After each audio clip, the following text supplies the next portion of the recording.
Okay, so welcome everybody to another Deep Cuts Live. I'm Antoine Reed, the host, and today my guest is Desiree Sylver from Drunk Chicken Cigars. I've been all day. I've been thinking about the conversation we had when we were doing an interview about drunken chicken cigars because I know people think that. So I was like, don't Say say it drunken. live.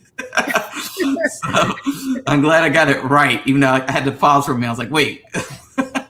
I So really don't know where that comes from. Why drunken is so easy for everybody to say.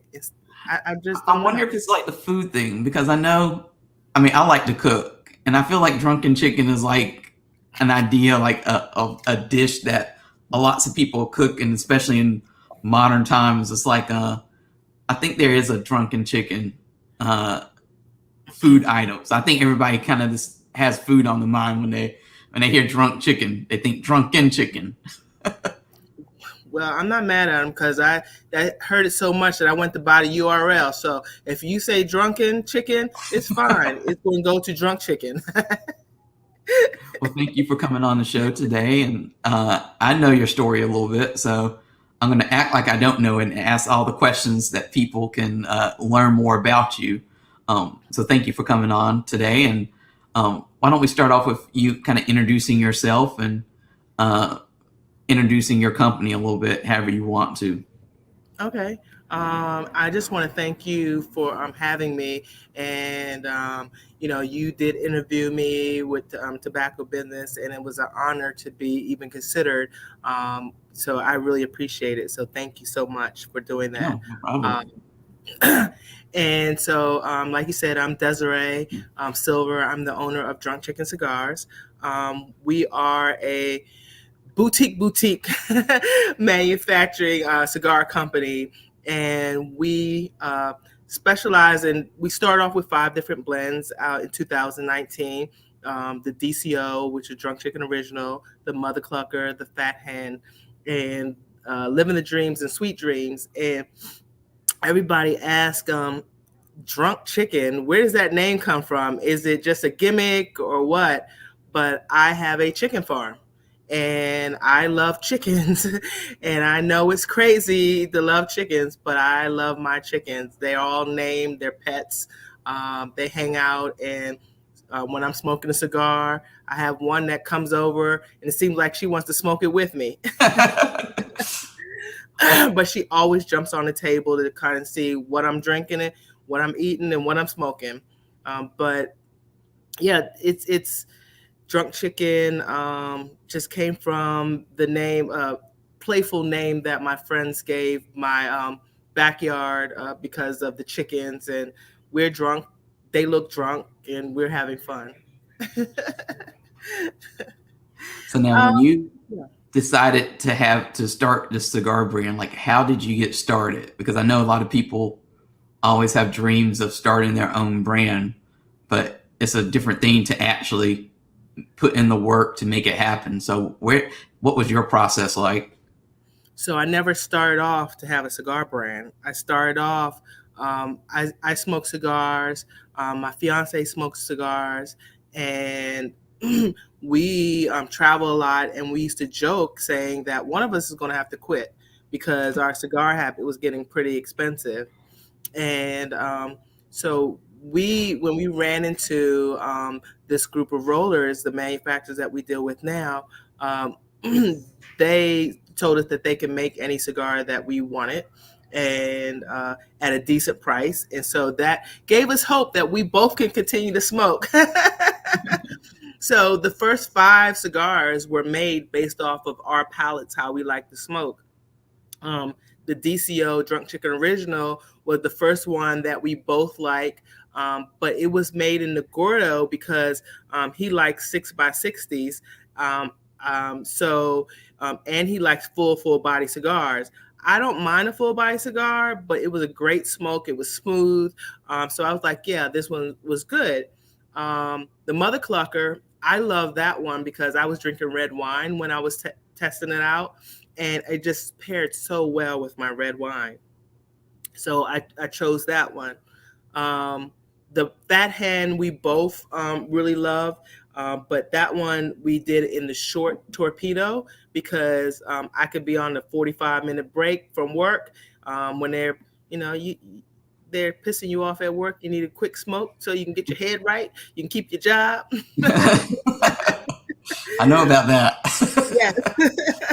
So I go down, get a quick smoke, or he'll take a break at work, have a quick smoke. So that's why we did the shorty torpedoes. And we compromised because the shorty torpedoes give you that almost that 60 ring gauge, but because it's torpedo, for me, the living the dream was just so smooth and so light. It's just one of those cigars you can pick up anytime you just want to smoke something, no matter how much you smoke that day. So I just had to have that because I at that time I was smoking 2, 3, sometimes 4 a day, and then you get to having those stronger ones in the evening, and you go, it's too much. I'll just take something light. So that made sense. And the sweet dreams. Was not either one of us choice. We came up with the Connecticut with the Nicaraguan fillers, and the we were both like, not sure, and we were going back and forth. And the manufacturer says, "Hey, try it with the sweet tip." We were like, "No sweet, no." He was like, "You've got to try it with the sweet." He said, "You have a good blend, but try it with the sweet." So we tried it with the sweet, and I was doing it in the morning with coffee, and it just paired so well. It was like cream in my coffee. So I was like, okay, I can do this. So it's not an infused cigar, so it's not super duper sweet. So that's how we started. We promised to buy 500 cigars from them, so they gave us a great deal. We bought 100 of each one, and it was, again, not meant to sell. We stuck it in our humidor and the our freezer and every place else because it was 500 cigars. Mm-hmm. And at the time we didn't have a humidor big enough. We converted underneath the steps into a humidor because of how many cigars we ended up with. But we started smoking them, going to the lounges and stuff pre-COVID. And people, what are you smoking? And it was like, oh, one of our cigars. Here, have one. We had 500, so here, have one. And people started, our friends, and was telling us that, hey, you should sell this. And so I started looking into this. We heard it so much that it was a good cigar that we should sell it. I started to research it, talk to some of the lounge owners, and see what they thought about it. What would I have to change? What did they like about it? What didn't they like about it? Got their feedback, and started going from there. How much research would you say went into what you did before you really launched? Several hours of research because it wasn't just the lounge owners, but I had to make sure that I had the right manufacturers, the right pricing, negotiate different pricing, because that price that we received was just for us getting 500. So Mm-hmm. now you're talking about full production or some type of production on these, negotiate prices, and then not only negotiate prices, but talk to other people that were doing similar. We looked in Dominican, we looked in Nicaragua, and see what the differences are. We talked to other brand owners and discussed what were their, what did they like, what didn't they like, what were their drawbacks, why did they stop selling, and some former brand owners, and then talked to several different lounges. And yeah, it took a while before we just said, yeah, we're going to do this, because we wanted to make sure that we entered the market, that I didn't want to leave it right away if I had to leave. So I wanted to make sure that I had quality at the right price and something that could sell. What's surprised you the most since you've become a brand owner compared to just a cigar smoker? The cost of these bands. um,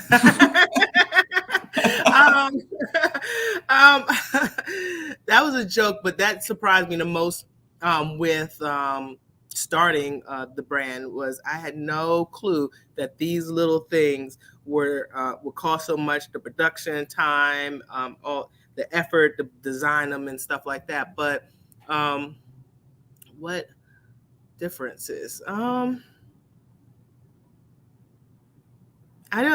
So it's hard for me now to find a corner to relax in the lounge without somebody want to talk about cigars. I talk about cigars enough, so I want to kind of just sometimes just go to the lounge and just chill, talk about whatever craziness is on TV, or something else, anything else. I guess that's another good question to have. Like, I know you're always like a multitasker and having to do 10,000 things at once and juggle these different things. So how do you balance everything? Like, how do you find the time, like you said, maybe to compartmentalize work over here and personal life over here and not let things kind of get out of control? Um, I don't know the answer to that because everything is out of control right now. How do I? It's hard. It's very, very hard because I still work a full-time job. I'm still answering emails, for the Drunk Chicken while I'm working on my full-time job. I'm a single mom, meaning that her dad does not live in the house, so there's a little bit more on me.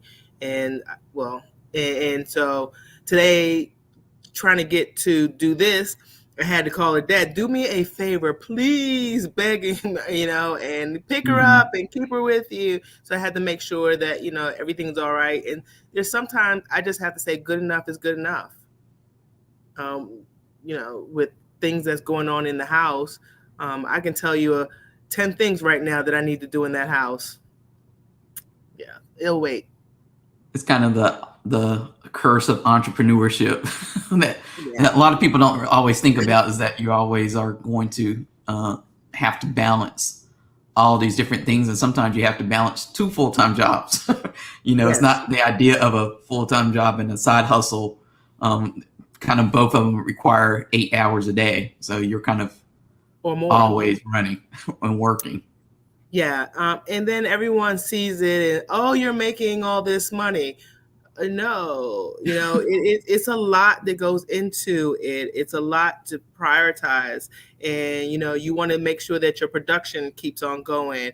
And then all of a sudden, bands are out, so there's more money to bands, and then all of a sudden you need more cellophane, and there's always something that advertising, social media. And so there's a lot that goes into it to make this all come together.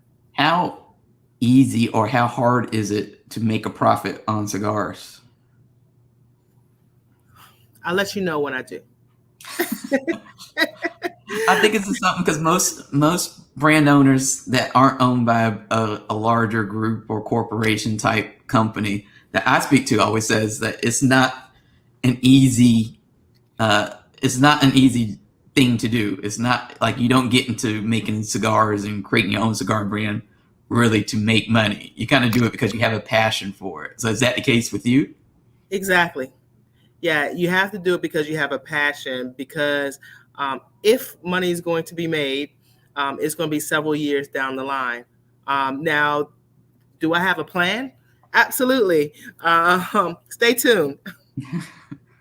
I think there's there's a lot that goes into making the whole thing happen behind the scenes that people don't get to see. And I just, what I was speaking of the production, and when you introduce one person to a cigar, and you introduce millions when you did tobacco business. Now, everybody that used to smoke it, wants to smoke it again. And now I have two other people down so manufacturing, I have to up manufacturing now. So the money you just made goes back into that. Mm-hmm. So it's a chasing right now of my dream.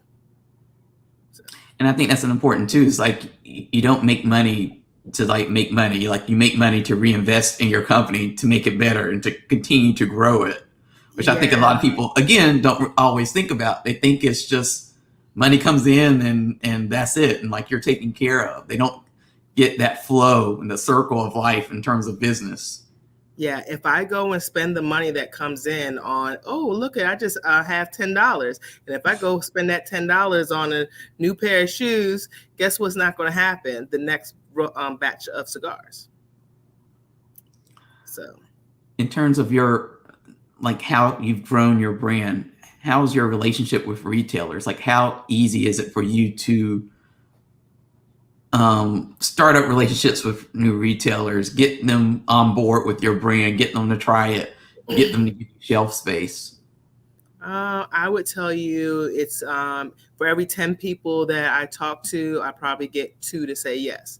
Um, so it maybe 3 now, but when I first started, it was probably 1. Last year was 2. I think I'm up to maybe 3 saying yes right now, for every 10. But it's not they say yes right away. It's I don't know, and okay, well, let me talk to you next week, and you follow up, and let me give you a sample of cigars. So that's another where your money is going in to a space that you don't see. Loungers want to try the cigars, so now let me follow up after you smoke the cigar. So there's something, and some of it too is I'm unknown. I'm an unknown in the industry, and until I have to kind of what do you say, prove myself, I guess, and make sure people know that I'm giving you quality. People understand that if even when I come out with something new, that all right, well, her last one was quality, I expect this one to be too. So, you know, I those are guess what's that, like, how would you have to prove yourself? Because I say that because there are some companies that I know they've been around a while and they can release something and they have retailers that just pick it up. But at the same time, sometimes those retailers don't have a close relationship with those brands, and they never see a brand rep, they never see the brand owner except for a special occasion. And it would seem to me like they would, like, those brands, the bigger they get, the more they have to prove. And I guess, are you trying to It's say, the like, total opposite. It's the bigger they right? are, the more they seem to trust them. The brand cigar lounges right now don't know if I'm gonna be around next week. Cigar lounges don't know if I'm going to if my quality is going to be consistent. So right now they want to, they're looking and seeing and keeping their eye on what's going on, and hopefully through relationship building, like we just talked about. Hey, Lit Torch. I'll talk to you about Susie in a second, because that's my girl. I couldn't do a lot of things without partnerships like with her, but building relationships and them seeing that I'm a consistent, my cigars are consistent. We've launched a new cigar, the Homicidal Hen. That was good. People love that one. And so hopefully the next time I launch something, they'll go, okay, the last time it was good, it sold. So, proving myself, and it'll take time, but we're going to get there. Do retailers in particular care about how much coverage you get from different cigar media? Do they care about ratings and all that kind of stuff? Does that stuff weigh in for them these days? And maybe, because I know maybe it did, like, in the yonder year, during the cigar boom, but, like, does that kind of stuff matter now? Or are they completely looking at different other criteria to kind of judge and grade you on? So I think it matters because the consumer is reading it, and the consumer reads it. The consumer comes in and asks for it. Hey, I just read this article, so they ask for it. The retail shops are putting the magazines in their shops for the consumers to pick up and read. So they're going to go by what their consumers are asking for. So I think it matters to some degree. Maybe not as, and I don't know if it mattered as much. I don't know the difference between then and now, but I do know right now it does make a difference because of consumers. So what's the best way, in your opinion, to engage with consumers today? Because it used to be cigar companies would all flock to print ads in, a handful of magazines. And now they seem to have kind of gravitated away from print, and they're doing some digital stuff, but it's not a lot of digital stuff. So it's like, how are you particularly targeting consumers and getting your messaging out there? Social media is huge. We just talked about Susie Lit Torch app. She's been amazing. She has this cigar app for smokers, and people go there and post, and she does ads. And when events come, making sure that the word is out that you're going to be at the event. I'm old school too in a lot of things that I do.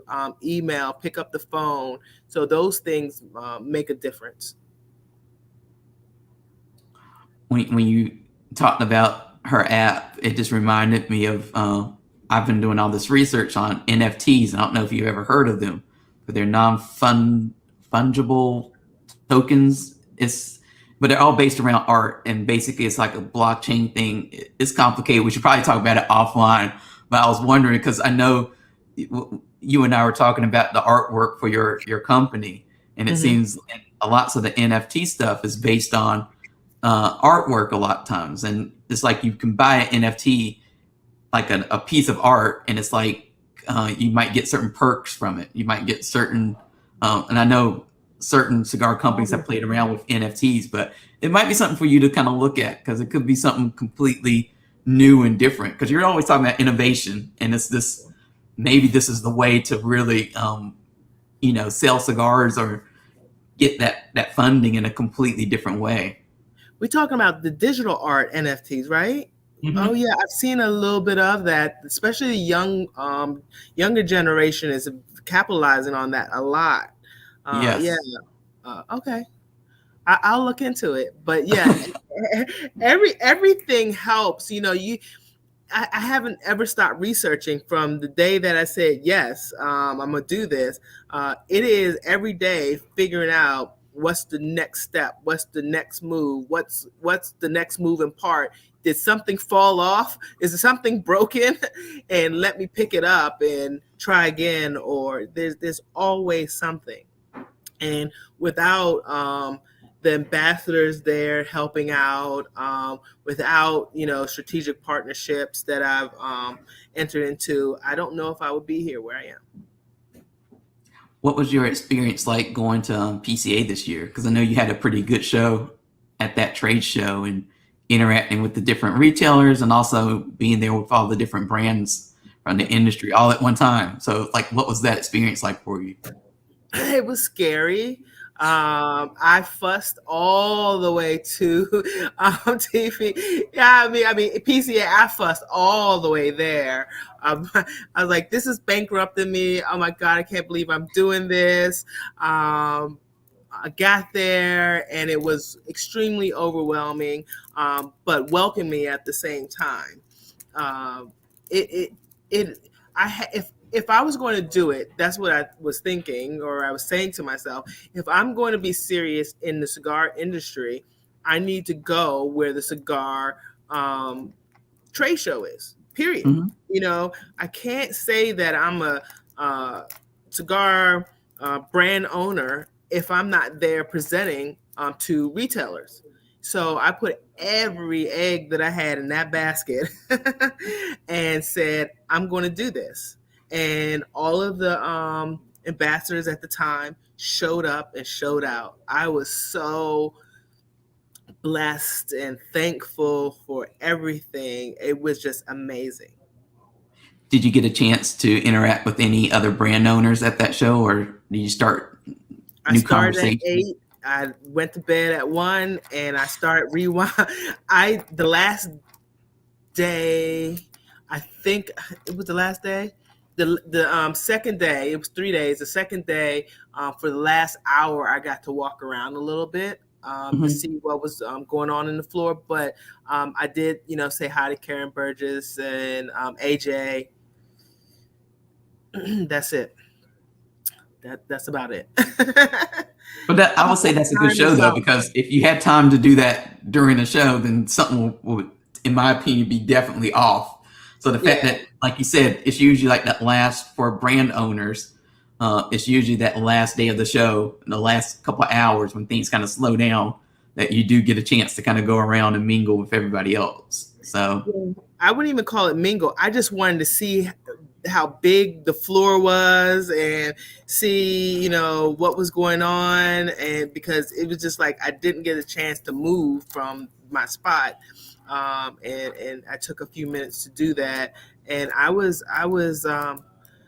proud. I was proud of what we did. I was proud of the accomplishment. It provided us a seat at the table. So I'm happy that we did it. But I you talked fussed. about you talked about Karen Berger, and it's like you and her and several other women are, I think, changing the narrative a bit in the industry by being owners and not just, you know, behind the scenes people. Like you're out in front, which I think is different. So do you kind of see women's positions and place in the industry kind of changing for the better, or do you think there's still a lot of work to be done? What's your feelings on that? It's changing for the better, but there's still work to be done. Stay tuned. I'm working on it. I'm definitely working on it. I just see that there's a lot of other spaces that women can be in. Women have been in over the last, I would say, 7 to 5 years. Women have been a bigger voice, a bigger influence in the cigar industry than they have been before. And I see that will continue. And with that continuing, I think that the love and support that I've been getting from women has been amazing. So thank you, everyone. And I'm hoping that will continue so that other women can enter into the market and continue to influence in a positive manner. Now, what's been in your experience? I know some women that I've interviewed have said they've had mixed experiences. For example, walking into a retailer and, you know, the retailer for whatever reason kind of looks, you know, for a male to be the one that they're going to talk to for business. Have you encountered that? Because I hope you have not. But I that was have, absolutely. Even at PCA, a gentleman sat down and said, "What do you know about cigars?" I was like, "I'm a brand owner." Yeah, so I've gotten that. I still get it. I've called places. Well, who do you rep for? Drunk Chicken Cigars. Uh, yeah, so it has been. You couldn't be an owner. You don't know anything about cigars. It's another one of those things. Places that I feel like I'm being tested on several times, and so that's okay. Um, Everyone will get used to us eventually. We're here to stay. and I like when we did the other interview about you were saying that some people um, kind of encouraged you or put the thought out there that maybe you should change the name of your cigar brand and you would have maybe more success and stuff, but you kind of stuck to your guns and said, no, this is a name that we're going with and we're going to make it work. So how has that process been? Like, do you ever have moments where you think maybe we should change the name or maybe we should change the band artwork to make it more, you know, like, I don't know, to make it more something like, Traditional. uh-huh. Yeah, absolutely. The beginning, this week is come up about is Drunk Chicken Cigars just a gimmick? What's up with all the chickens? Yeah, I've several times, especially in the beginning, should not, maybe I just call it DCC. And if somebody asks, I can say Drunk Chicken Cigars. Maybe I should get rid of all the chicken references. But then for me, I wouldn't be true to um, why we picked the name and what I love. Everything that I love in life is put into these cigars. The name of the cigars, the Mother Clucker, was that rooster. That Mother Clucker used to attack me all the time. But every time I tried to feed him and living the dream, that's what I'm doing right now. Sweet dreams. I'm having sweet dreams. Fat Hen is Big Shirley. She is the queen of the chicken coop. She's the top queen in there. So she and then DCO is the the name of the company, but it's it's everything that I value, everything that I treasure, because animals never let you down like people do. And I Well, that's can a go good in that point. backyard and hang out with them, and they will always be consistent the same. And that's a And they good point. listen. They listen. What would be your advice to other people, for somebody in 2021 or 2022, for those people who are watching this in the future? What would you be your advice to people who are thinking like, maybe I want to launch my own cigar company? Like, what would you say to that person Don't other do than don't? it. Don't do it. Um, be prepared for hard work. Um, it's a journey. It's a long journey, um, and don't be afraid of the negativity, because I get a lot from all different perspectives. So don't be afraid of it. It is what it is, and not everyone's going to like you. How do you deal with negative feedback? Because I know a lot of us, the moment we hear something, even an ounce of negativity, we're ready to fight. So what's that like for you? Like, how do you kind of, take that negative feedback or those not so pleasant moments and conversations in and go, okay, how do you deal with that? I go call Susie. Susie, guess what? And I vent, and she goes, "Don't let it go, Des. Let it go." And I am, but I just can't believe they said that. That hurt my feelings. Oh well, cigar is not about feelings. That's a good quote. Cigars aren't. I mean, it is to a certain point, but overall, I mean, I don't think you can get into this industry with thin skin. Not at all. Not at all. And then I've decided to do something unusual, and so when you decide to do that, it is very scrutinized, and that's not the norm. You're not traditional, so there has to be something wrong. So everyone's trying to find something wrong because it is different. When you bring up that point about doing the unusual, it reminds me of, so many boutique companies that are in the industry right now have had great success by being non-traditional. And they oftentimes, their narrative is that they come out with something that's completely up against the norms of the industry, and they hear a lot of people telling them that you're not going to be successful, this doesn't work. So, I asked you this question a couple months ago, but what's your feeling about being called boutique?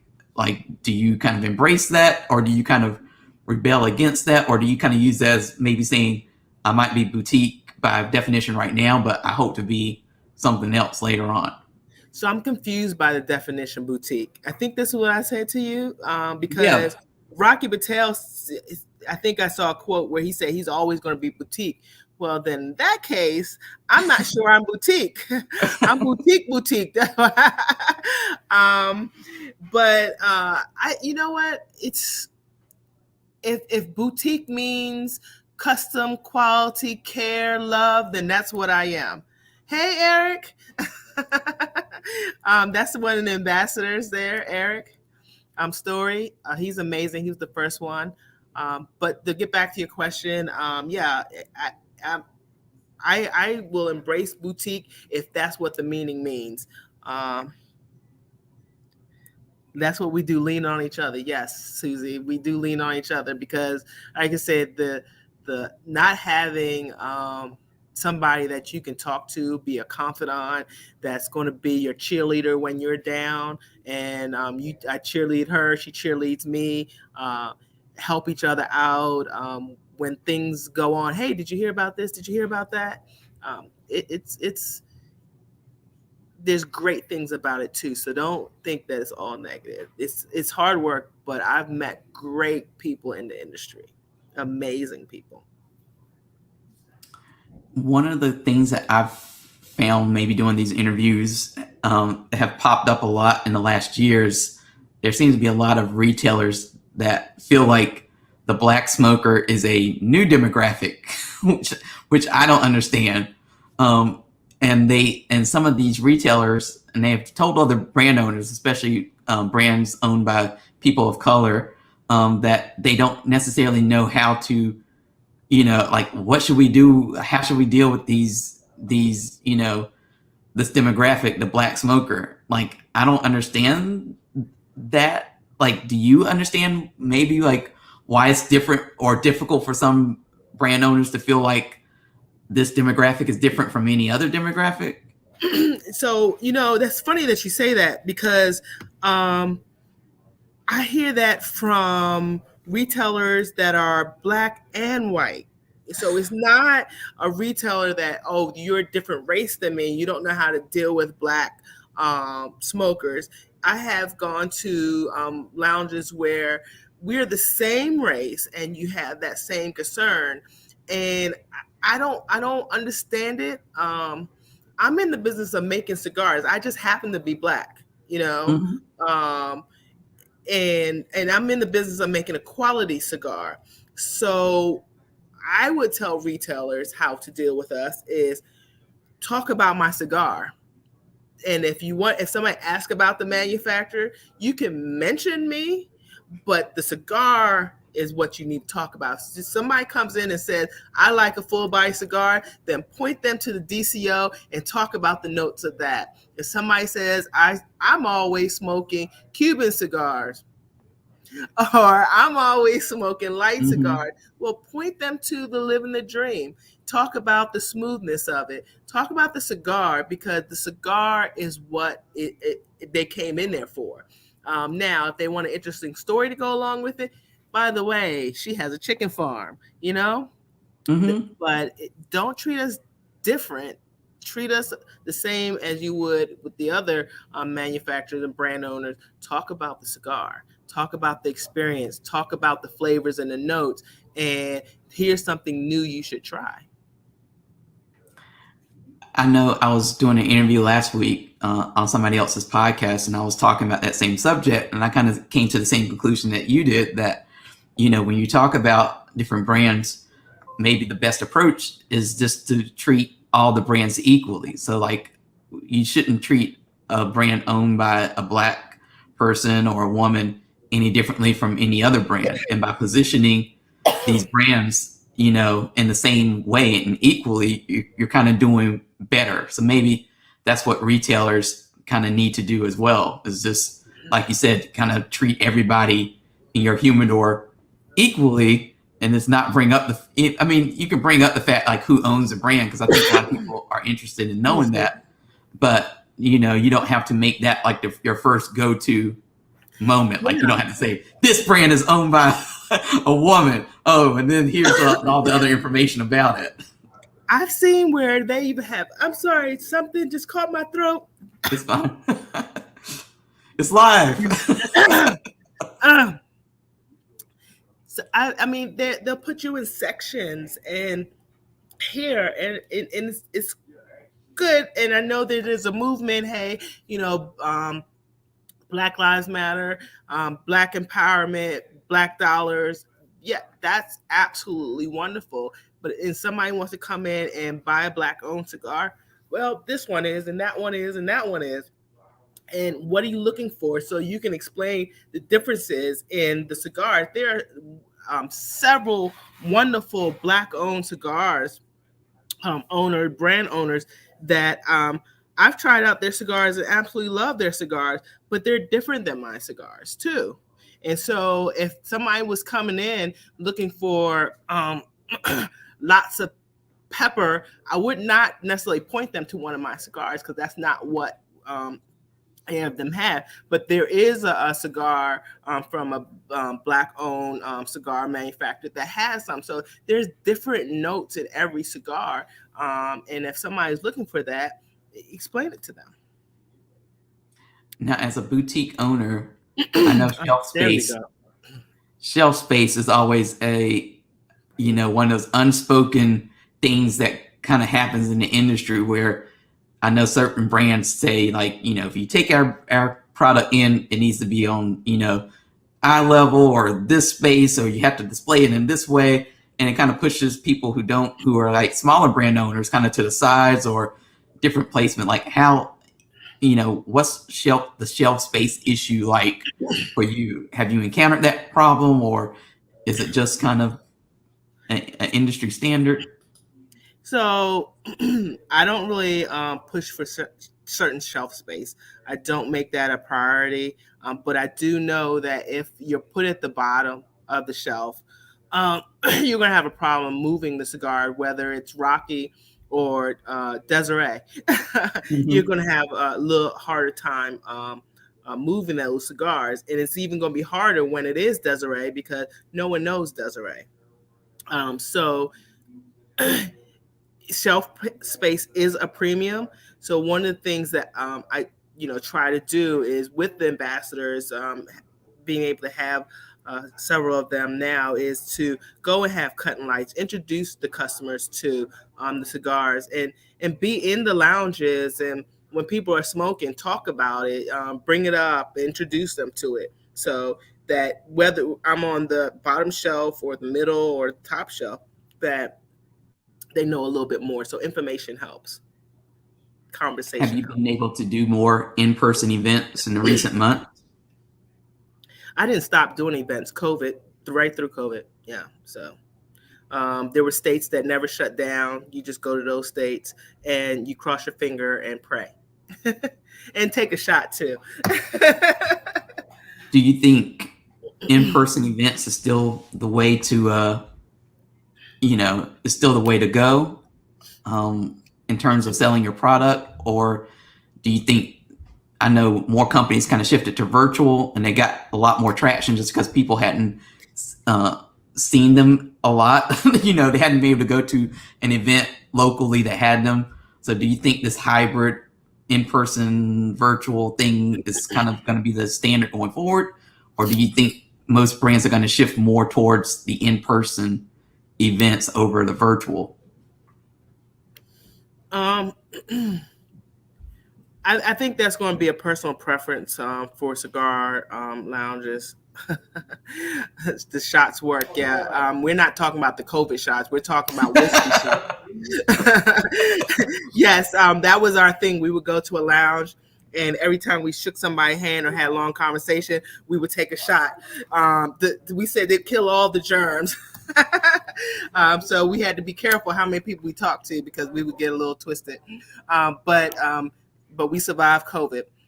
I'm still surviving. But yeah, I think that's going to be a personal preference, getting back to what you were saying on in person or virtual. I think they both have a place, especially since we're in such a virtual situation. Everybody walks around with a computer in their hand, Mm-hmm. um, and everybody's looking at social media. So you can't get away from that. You can't get away from these type of Zooms. When people want information, they'll go to these lives, and then the lives are recorded, go to YouTube. There's lots of reviews that are happening, besides the interviews, reviews on cigars.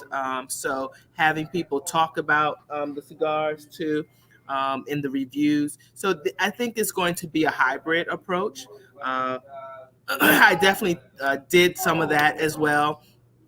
Did some virtual herfs, got people together that was smoking, and that was one of the ways that I got to know what my customers thought about my cigars, what notes they were getting when they smoked the cigars. That actually helped me with crafting the word, the verbiage in the pamphlets that you see now, because it wasn't just my palate. It was, what are other people saying? What notes do you have? So there's a place for all of it. So I think it's going to be a hybrid. Now, since you've been in the industry for, I think, a while now, what's one thing that you really like about the industry, and what's one thing that you wish or that you would change about the industry? I love the openness of the cigar smoker.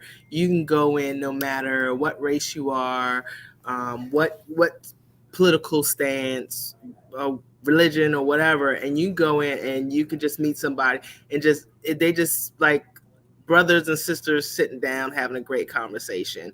Everyone seems to be so um, welcoming, and I love that about the industry. Um, one thing I would change about the industry, I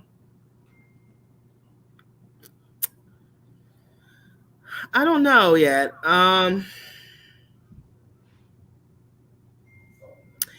Well, okay, so with all this digital age that's going on right now, um, the retailers still love that person to person, want somebody to be there to take their order, and I feel like, you know, hey, this is a digital world. Go online and place an order, but I understand it. But it's something that I would definitely would like to see, you know, do a little different or a little better. Yeah, and I don't think I've heard that a lot, that the retailers are not exactly where the technology is today. So I think a lot of people, I think we get used to, like you and I probably use Amazon, and we're fine with shopping online. But do you think retailers are there yet, or are they still kind of wanting like the old time sales rep to come into the store and show them the catalog and then take their order, and then like Yeah. is it? Yes, absolutely. Not only that, there's several times I will call, hey, I haven't heard from you in a minute. Oh, you know what? I've been meaning to call you. I've been out for a little while. I don't get it. I mean, if I'm ever able to own a shop, if I ever go in that direction, if something's sold and it made me money, I gotta buy it again. But it's not like that. With they're waiting for someone to comment, hey, yeah, But I also see that they may be busy, and there could be a whole lot of circumstances. I just don't understand it because I'm not in that part of the industry, I guess. I know one person who worked at another cigar company was telling me, like, he's like, one of the biggest issues is that sometimes, the retailers don't even have an email address. He said, I try to reach out to them through an email or say, I'll send you a catalog or the price sheet. And they're like, no, like, I need a sales rep to come in. And they're like, I don't have a sales rep. I'm a boutique, smaller company. So it just mystifies me that, here it is 2021, and yet the retailers, some of them, or I think more than some, like a lot of them in the tobacco industry at least, seem to be kind of operating as if it's like 1997, like pre-internet. 1997, 1979. One guy told me, well, call me when you get a rep. Yeah, so it's yeah, there is a huge difference in how where technology is and where some of the retailers are. Now you've partnered up with Sutliff Tobacco Company, right? I have, yes. They're Like, my has that helped your workload a little bit? Like, manage some of the tasks that you that you were trying to do yourself too? Exactly. Yes, I had to partner. I was becoming the what do you call it? The thing that was going to make my company go down. I was the one point of failure in the company. I was trying to do sales, talk to sales rep, talk to uh, understand marketing, doing social media, trying to do, when orders were placed online, retail and wholesale, trying to fulfill orders. And it got to the point where I was failing at everything. So partnering with a distributor allowed me not to focus on shipping or receiving anymore. I do have to make sure that they have a ample amount of inventory. I have more time now to talk to lounge owners, talk with the sales rep, ambassadors. That's what I call them. Help them out, marketing, to focus on that more. So that freed me up. I was doing more shipping and receiving than anything, and it was really causing a problem for the company. So I had to find a way. So distribution is key. But I think that's a problem a lot of brand owners kind of deal with, in that, when you start your new business or start a business, you think, I'm going to do everything myself. Part of it is like a control thing, maybe, and part of it is just wanting to save on the budget. So, like, you seem to learn that lesson early on, that maybe you can't be everything to your company. Well, some of it is too is you don't know what you don't know, and I had to research distributors, and if I'm not selling, and if I'm not selling at a certain rate, then they just become a warehousing for so they're not all eager to take you on either. So you have to kind of again prove yourself, to make sure that they're just not giving you free warehousing of your cigars. So, but yeah, as soon as you start to, as if you decide to do anything, but as soon as you start to see that you are starting to become a problem for your company because you're taking on too much, or you're not being as effective as you used to be. I was not effective in being able to do sales at all. That was just something that was cut off at that point because I was doing too much. I had to take that note, but it's been a blessing. They are amazing, and they have helped with the transition. And I wish I'd have known about it earlier, but I think I'm there at the right place at the right time. Well, I know I'm working on an interview with Jeremy from Sutliff. So when I saw the list of different companies that they were distributing, I was like, oh, it's like Drunk Chicken and Emperor's Cut and stuff. So they have a pretty good portfolio of brands and unique brands that they're representing. So I thought that was kind of cool. Someone saw me choking. Thank you. Yeah, so yeah, Jeremy is amazing. Like I said, he's been very welcoming. They have a great team that they work with. Kevin works his cigar section, and works the sales. And I met all the ladies there, and I mean, they are amazing. I'm 2 hours away, and I've gone down there several times just to kind of hang out. I have fun with them. But I think that's important too, to find a partner that's not just a transactional relationship, but one that you would want to drive 2 hours just to hang out with them. Yeah, they made me feel like I was part of the family right from the beginning. And they told me, they were like, yeah, right, Drunk Chicken. They were very suspicious, but I mean, almost from the beginning, we kicked it off and hit it off. So what's the future look like for Drunk Chicken? Like, are you working on any new blends? Are you working on any new projects, or what's the future look like for you? New projects. New blends. I want to do new blends. You'll probably see new blends. I'm not sure. Depends on the project. So I have a big project that I'm working on right now. And I'm hoping that it will be February, March that I can announce it. All the paperwork and the ink is dried. And if all of that goes well, then I probably will not do any new blends next year. Because it's a huge project. If that kind of falls by the wayside, which I don't expect it to, then I have a couple new names. I've already had the bands made for them. I already have the concept for them. I don't have the blends, but I already kind of have in my head what I want to do. So those will probably be in 2023. I think I asked you this when I interviewed you, and I maybe it was that question that stumped you, but what have you learned about yourself since you started Drunk Chicken? Oh wow. This is always that Oprah question that gets people.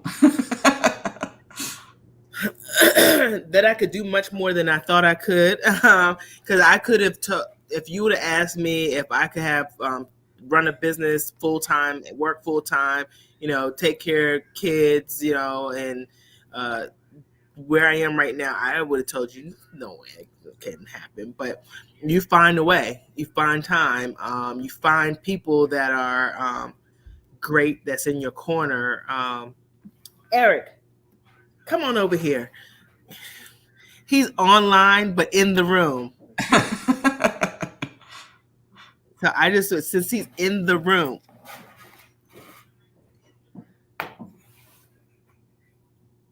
That's Eric's story.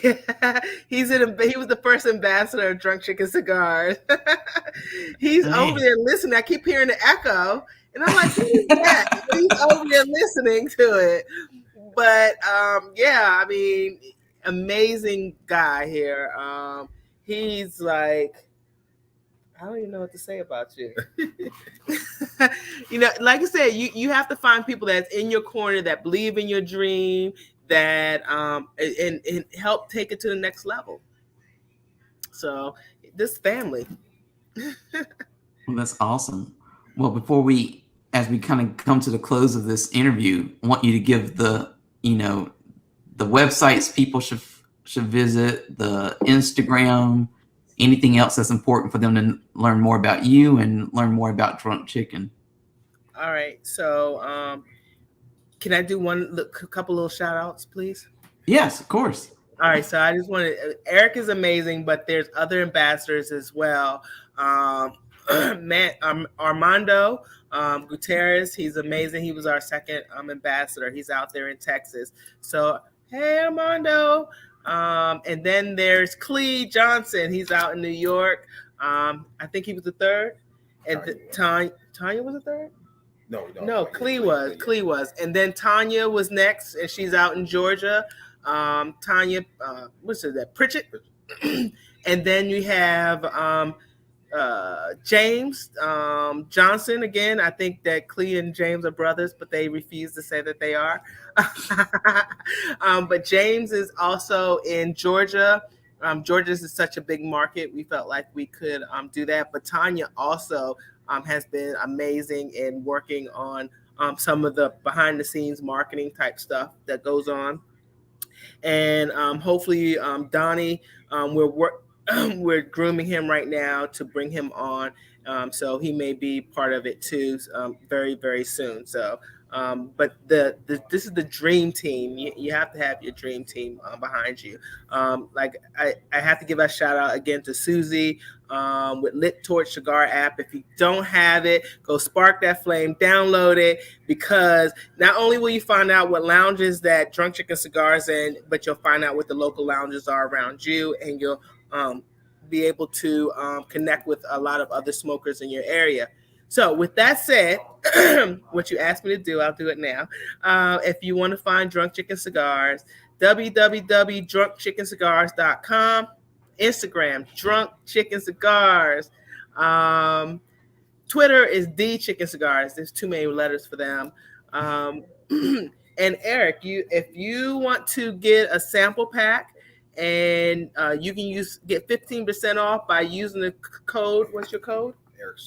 Eric Story, and you'll get 15% off on the website. So go out there and do that. Use Eric's code to get 15% off. But and if you meet one of the ambassadors at a lounge or out, say hello. Ask them about Drunk Chicken Cigars. They're happy to help you. Awesome. Well, is there anything that we didn't cover this hour that you want to leave with the readers, or does the listeners? Eric want to say anything to people before we sign off? You want to say something before we sign off? No? Yeah. Unfortunately, I have to unplug your computer. Okay, that's fine. Unplug my internet now. None of the computers downstairs. And we accidentally unplugged the internet, so we're being booted off of here. But the last last thing I want to say is, Drunk Chicken Cigars is that any time of the day cigar for anybody. We have a cigar for almost anybody. So please feel free to check us out. There's lots of information about every single one of the cigars out there on the website. So thank you, and check us out. Awesome. Well, thank you for coming on today and sharing your story with us. And for anybody who's watching this on YouTube or on Facebook, please visit deepcutslive.com, where we'll be posting this interview, and you'll see all the other 60 some interviews that we've done in the past. So thank you so much. And I look forward to talking to you, Desiree, next time, and with everybody else during our next episode. Thank you for having me. I really appreciate it. It's been amazing. Thank you for coming on. Awesome. Thank you. All right.